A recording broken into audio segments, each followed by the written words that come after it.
A senhora Jorge B. Xavier simplesmente não saberia dizer como entrara. Por algum portão principal não fora. Pareceu-lhe vagamente sonhadora ter entrado por uma espécie de estreita abertura em meio a escombros de construção em obras, como se tivesse entrado de esguelha por um buraco feito só para ela. O fato é que, quando viu, já estava dentro. E quando viu, percebeu que estava muito, muito dentro. Andava interminavelmente pelos subterrâneos do estádio do Maracanã, ou pelo menos pareceram-lhe cavernas estreitas que davam para salas fechadas, e quando se abriam as salas, só havia uma janela dando para o estádio. Este, àquela hora torradamente deserto, reverberava o extremo sol de um calor inusitado que estava acontecendo naquele dia de pleno inverno. Então, a senhora seguiu por um corredor sombrio. Este a levou igualmente a outro mais sombrio. Pareceu-lhe que o teto dos subterrâneos eram baixos.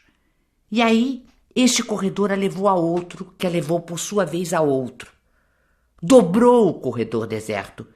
E aí caiu em outra esquina, que a levou a outro corredor que desembocou em outra esquina. Então, continuou automaticamente a entrar pelos corredores, que sempre davam para outros corredores. Onde seria a sala da aula inaugural? Pois junto desta encontraria as pessoas com quem marcar encontro. A conferência era capaz de já ter começado. Ia perdê-la.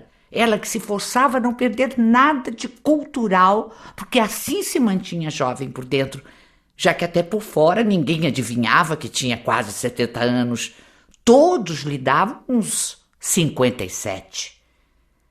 Mas agora, perdida nos meandros internos escuros do Maracanã, a senhora já arrastava pés pesados de velha. Foi então que subitamente encontrou num corredor um homem surgido do nada e perguntou-lhe pela conferência que o homem disse ignorar. Mas esse homem pediu informações a um segundo homem que também surgira repentinamente ao dobramento do corredor. Então, este segundo homem informou que havia visto perto da arquibancada da direita, em pleno estádio aberto, 2 damas e um cavalheiro, uma de vermelho. A senhora Xavier tinha dúvida de que essas pessoas fossem o grupo com quem devia se encontrar antes da conferência. E, na verdade, já perdera de vista o motivo pelo qual caminhava sem nunca mais parar. De qualquer modo, seguiu o homem para o estádio, onde parou, ofuscada no espaço oco de luz escancarada e mudez aberta, o estádio nu, desventrado, sem bola nem futebol. Sobretudo sem multidão. Havia uma multidão que existia pelo vazio de sua ausência absoluta. As 2 damas e o cavalheiro já haviam sumido por algum corredor. Então o homem disse com desafio exagerado: pois vou procurar para a senhora e vou encontrar de qualquer jeito essa gente. Eles não podem ter sumido no ar. E de fato, de muito longe, ambos os viram. Mas um segundo depois tornaram a desaparecer. Parecia um jogo infantil onde gargalhadas amordaçadas riam da senhora Jorge B. Xavier.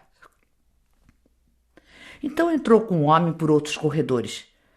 Aí este homem também sumiu numa esquina. A senhora já desistira da conferência, que no fundo pouco lhe importava, contanto que saísse daquele emaranhado de caminhos sem fim. Não haveria porta de saída. Então sentiu como se estivesse dentro de um elevador enguiçado entre um andar e outro. Não haveria porta de saída. Então, eis que subitamente lembrou-se das palavras de informação da amiga pelo telefone. Fica mais ou menos perto do estádio do Maracanã. Diante dessa lembrança, entendeu o seu engano de pessoa voada e distraída, que só ouvia as coisas pela metade, a outra ficando submersa. A senhora Xavier era muito desatenta. Então, pois não era no Maracanã o encontro, era apenas perto dali. No entanto, seu pequeno destino quisera perdida no labirinto. Sim. Então a luta recomeçou pior ainda. Queria por força sair de lá e não sabia como nem por onde. E de novo apareceu no corredor aquele homem que procurava as pessoas e que de novo lhe garantiu que as acharia, porque não podiam ter sumido no ar. Ele disse assim mesmo: as pessoas não podem ter sumido no ar. A senhora informou: não precisa mais se incomodar de procurar, sim. Muito obrigada, sim. Porque o lugar onde preciso encontrar as pessoas não é no Maracanã. O homem parou imediatamente de andar para olhá-la perplexo. Então, que é que a senhora está fazendo aqui? Ela quis explicar que sua vida era assim mesmo, mas nem sequer sabia o que queria dizer com o assim mesmo, nem com a sua vida. Nada respondeu. O homem insistiu na pergunta entre desconfiado e cauteloso. O que é que ela estava fazendo ali? Nada, respondeu apenas em pensamento a senhora, já então prestes a cair de cansaço. Mas não lhe respondeu, deixou-o pensar que era louca.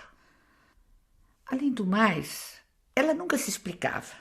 Sabia que o homem a julgava louca. E quem dissera que não?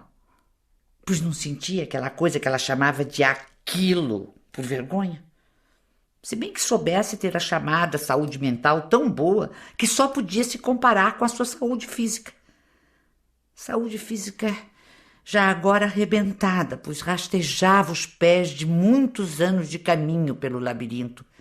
Sua via crucis estava vestida de lã muito grossa e sufocava, suada, ao inesperado calor de um auge de verão. Esse dia de verão que era um alejão do inverno. As pernas lhe doíam ao peso da velha cruz. Já se resignara de algum modo a nunca mais sair do Maracanã, a morrer ali, de coração exângue. Então, e como sempre, era só depois de desistir das coisas desejadas que elas aconteciam. O que lhe ocorreu de repente foi uma ideia. Mas que velha maluca eu sou! Por que, em vez de continuar a perguntar pelas pessoas que não estavam lá, não procurava o homem, indagava dele como se saía dos corredores? Pois o que queria era apenas sair e não encontrar-se com ninguém. Achou finalmente o homem, ao dobrar de uma esquina, e falou-lhe com voz um pouco trêmula e rouca por cansaço e medo de ter vã esperança.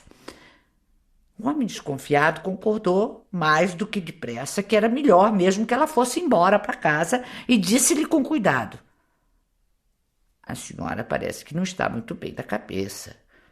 Talvez seja esse calor esquisito.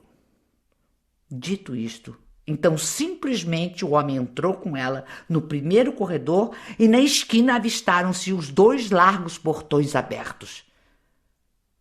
Apenas assim? Tão fácil?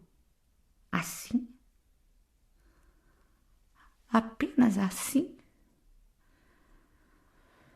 Então a senhora pensou sem nada concluir que só para ela é que se havia tornado impossível achar a saída. A senhora Xavier estava apenas um pouco espantada e ao mesmo tempo habituada. Na certa, cada um tinha o próprio caminho a percorrer interminavelmente, fazendo isto parte do destino, no qual ela não sabia se acreditava ou não. E havia o táxi passando. Mandou-o parar e disse-lhe, controlando a voz que estava cada vez mais velha e cansada: moço, eu não sei bem o endereço. Esqueci. Mas o que sei é que a casa fica numa rua. Não me lembro mais o que, mas que fala em Gusmão e faz esquina com uma rua, se não me engano, chamada Coronel não sei quê. O chofer foi paciente como com uma criança. Pois então não se afobe. Vamos procurar calmamente uma rua que tenha Gusmão no meio e Coronel no fim. disse, virando-se para trás, num sorriso, e aí piscou-lhe um olho de conivência que parecia indecente. Partiram os solavancos que lhe sacudiam as entranhas. Tão de repente, reconheceu as pessoas que procurava e que se achavam na calçada de frente de uma casa grande. Era, porém, como se a finalidade fosse chegar e não a de ouvir a palestra, que a essa hora estava totalmente esquecida, pois a senhora Xavier se perdera de seu objetivo e não sabia em nome de que caminhara tanto.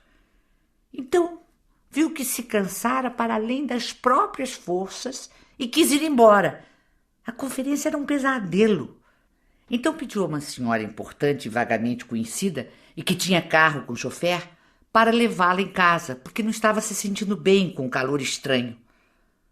O chofer só viria daí a 1 hora. Então a senhora Xavier sentou-se numa cadeira que tinha um posto para ela no corredor, sentou-se empertigada na sua cinta apertada, fora da cultura que se processava de fronte na sala fechada, de onde não se ouvia som algum. Pouco lhe importava a cultura. E ali estava, nos labirintos de 60 segundos e de 60 minutos que encaminhariam a 1 hora. Então a senhora importante veio e disse assim, que a condução estava à porta, mas que lhe informava que, como o chofer avisara que ia demorar muito, em vista da senhora não estar passando bem, mandara parar o primeiro táxi que vira. Por que a senhora Xavier não tivera ela própria a ideia de chamar um táxi, em vez de dispor-se a se submeter aos meandros do tempo de espera? Então a senhora Jorge B. Xavier agradeceu-lhe com extrema delicadeza. A senhora era sempre muito delicada e educada. Entrou no táxi e disse: Leblon, por obséquio. Tinha o cérebro oco. Parecia-lhe que sua cabeça estava em jejum. Daí a pouco notou que rodavam e rodavam, mas que de novo terminavam por voltar para uma mesma praça. Por que não saíam de lá? Não havia de novo caminho de saída? O chofer acabou confessando que não conhecia a Zona Sul, que só trabalhava na Zona Norte. E ela não sabia como ensinar-lhe o caminho. Cada vez mais a cruz dos anos pesava-lhe e a nova falta de saída apenas renovava a magia negra dos corredores do Maracanã. Não havia meio de se livrarem da praça. Então o chofer disse-lhe que tomasse outro táxi e chegou mesmo a fazer sinal para um que passara ao lado. Ela agradeceu comedidamente, fazia cerimônia com as pessoas, mesmo com as conhecidas. Além do que, era muito gentil. No novo táxi disse a medo: se o senhor não se incomodar, vamos para o Leblon? E simplesmente saíram logo da praça e entraram por novas ruas. Foi ao abrir com a chave a porta do apartamento que teve vontade apenas mental e fantasiada de soluçar bem alto.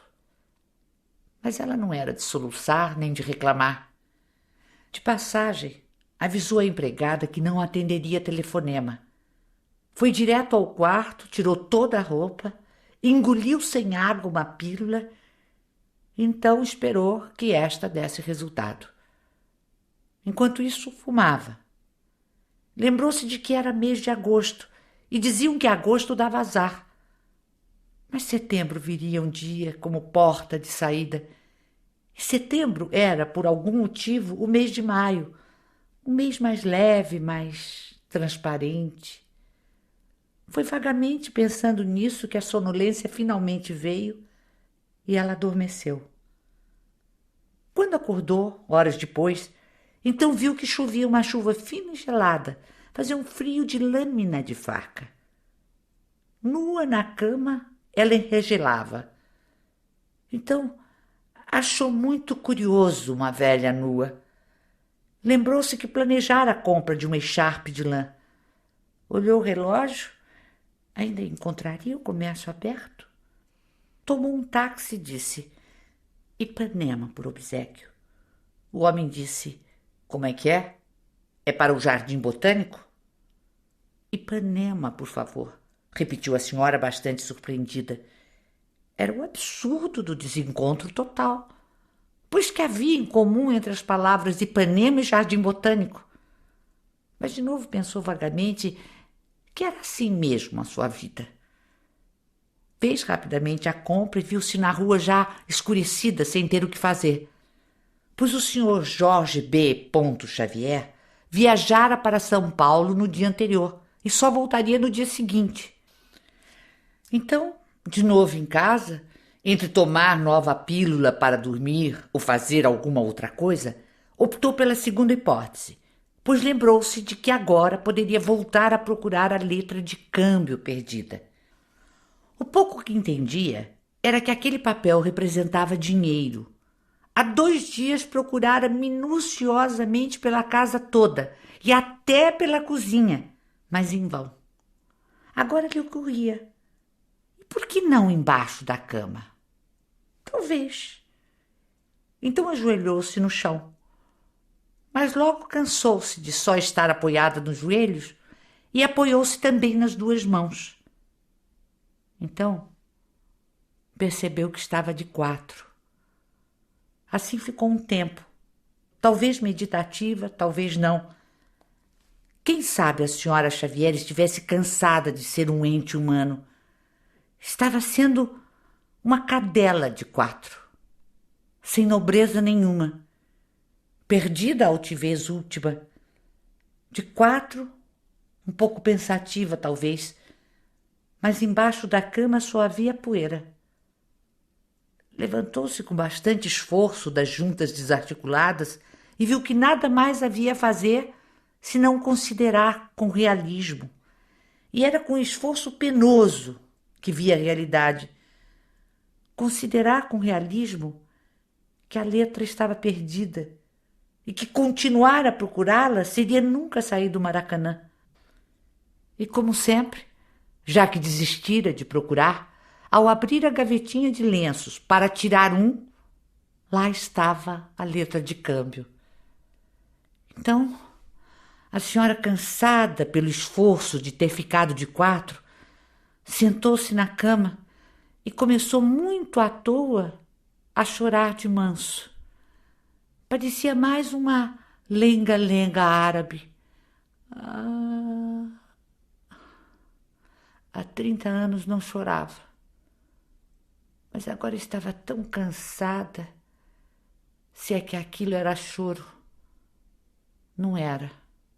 Era alguma coisa. Finalmente assoou o nariz. Então pensou o seguinte: que ela forçaria o destino e teria um destino maior. Com força de vontade se consegue tudo. Pensou sem a menor convicção.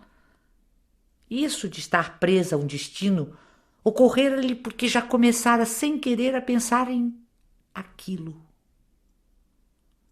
Mas aconteceu então que a senhora também pensou o seguinte: era tarde demais para ter um destino. Ela pensou que bem faria qualquer tipo de permuta com outro ser. Foi então que lhe ocorreu que não havia com quem se permutar. Que quer que ela fosse, ela era ela e não podia se transformar numa outra única. Cada um era único.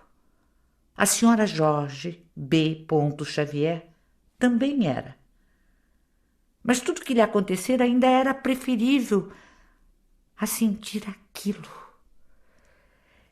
E aquilo veio com seus longos corredores sem saída.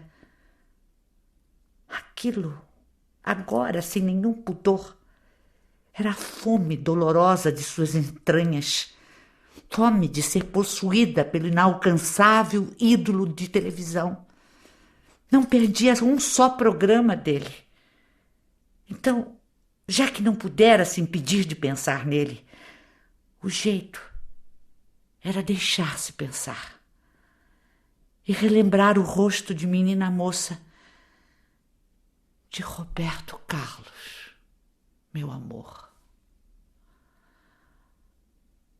Foi lavar as mãos sujas de poeira e viu-se no espelho da pia.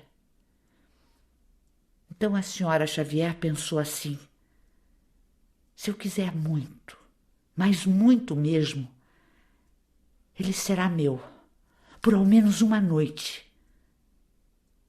Acreditava vagamente na força de vontade. De novo se emaranhou no desejo que era retorcido e estrangulado. Mas quem sabe? Se desistisse de Roberto Carlos, então é que as coisas entre ele e ela aconteceriam. A senhora Xavier meditou um pouco sobre o assunto. Então, espertamente, fingiu que desistia de Roberto Carlos. Mas bem sabia que a desistência mágica só dava resultados positivos quando era real, e não apenas um truque como modo de conseguir. A realidade exigia muito da senhora. Examinou-se ao espelho para ver se o rosto se tornaria bestial sob a influência de seus sentimentos. Mas era um rosto quieto, que já deixara muito de representar o que sentia. Aliás, seu rosto nunca exprimira senão boa educação. E agora era apenas a máscara de uma mulher de 70 anos. Então sua cara levemente maquilada pareceu-lhe a de um palhaço. A senhora forçou sem vontade um sorriso para ver se melhorava. Não melhorou. Por fora, viu no espelho. Ela era uma coisa seca como um figo seco. Mas por dentro não era esturricada. Pelo contrário, parecia por dentro uma gengiva úmida, mole, assim como uma gengiva desdentada. Então procurou um pensamento que a espiritualizasse ou que a esturricasse de vez. Mas nunca fora espiritual. E por causa de Roberto Carlos, a senhora estava envolta nas trevas da matéria, onde ela era profundamente anônima. De pé no banheiro, era tão anônima quanto uma galinha. Numa fração de fugitivo segundo, quase inconsciente, vislumbrou que todas as pessoas são anônimas, porque ninguém é o outro, e o outro não conhecia o outro. Então a pessoa é anônima. E agora estava emaranhada naquele poço fundo e mortal, na revolução do corpo. Corpo cujo fundo não se via e que era a escuridão das trevas malignas, de seus instintos vivos, como lagartos e ratos. E tudo fora de época, fruto fora de estação. Por que as outras velhas nunca lhe tinham avisado que até o fim isso podia acontecer? Nos homens velhos, bem vira olhares lúbricos, mas nas velhas não. Fora de estação. E ela viva, como se ainda fosse alguém. Ela que não era ninguém. A senhora Jorge B. Xavier era ninguém. Então quis ter sentimentos bonitos e românticos em relação à delicadeza de rosto de Roberto Carlos. Mas não conseguiu. A delicadeza dele apenas a levava a um corredor escuro de sensualidade. E a danação era a lascívia. Era a fome baixa. Ela queria comer a boca de Roberto Carlos. Não era romântica, ela era grosseira em matéria de amor.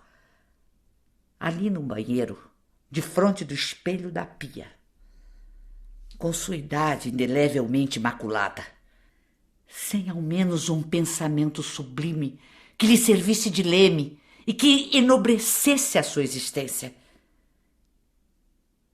Então, começou a desmanchar o coque dos cabelos e a penteá-los devagar. Estavam precisando de nova tintura. As raízes brancas já apareciam. Então a senhora pensou o seguinte: na minha vida nunca houve um clímax. como nas histórias que se leem. O clímax era Roberto Carlos. Meditava. Concluiu que iria morrer secretamente assim, como secretamente vivera. Mas também sabia que toda morte é secreta. Do fundo de sua futura morte, imaginou ver no espelho a figura cobiçada de Roberto Carlos, com aqueles macios cabelos encaracolados que ele tinha. Ali estava, presa ao desejo fora de estação, assim como o dia de verão em pleno inverno. Presa no emaranhado dos corredores do Maracanã. Presa ao segredo mortal das velhas. Só que ela não estava habituada a ter quase 70 anos. Faltava-lhe prática e não tinha a menor experiência. Então, disse alto e bem sozinha: Robertinho Carlinhos. E acrescentou ainda: meu amor. Ouviu sua voz com estranheza, como se estivesse pela primeira vez fazendo, sem nenhum pudor ou sentimento de culpa, a confissão que, no entanto, deveria ser vergonhosa. A senhora devaneou que era capaz de Robertinho não querer aceitar o seu amor, porque tinha ela a própria consciência de que este amor era muito piegas, melosamente voluptuoso e guloso. E Roberto Carlos parecia tão casto, tão assexuado. Seus lábios levemente pintados ainda seriam beijáveis. Ou por acaso era nojento beijar boca de velha? Examinou bem de perto e inexpressivamente os próprios lábios. E ainda inexpressivamente cantou baixo o estribilho da canção mais famosa de Roberto Carlos. Quero que você me aqueça neste inverno e que tudo mais vá para o inferno. Foi então que a senhora Jorge B. Xavier bruscamente dobrou-se sobre a pia, como se fosse vomitar as vísceras, e interrompeu sua vida com uma mudez estraçalhante. Tem que haver